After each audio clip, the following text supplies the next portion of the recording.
सुद्धा युट्यूब गुगलच्या माध्यमातून तो सुद्धा आपल्या पुढे चाललेला आहे. त्यामुळे त्याला त्याची गरज आहे. त्याची जी क्षमता आहे त्या पद्धतीने आपल्याला त्याला तसा तो खुराक द्यावा लागणार आहे, तरच तो शांत बसणार आहे. हुशार विद्यार्थ्यांना जर म्हटलं तू त्या शब्द सरावाच्या गटात बसतो बसत नाही किंवा बसला तर तो काहीही करत नाही.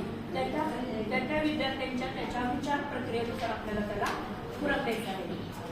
आणखी उच्च स्तरावरच्या विचारामध्ये, उच्च स्तरावरच्या प्रक्रियेमध्ये आणखी कोणत्या घटकांचा समावेश होतो? आणखी काय असेल?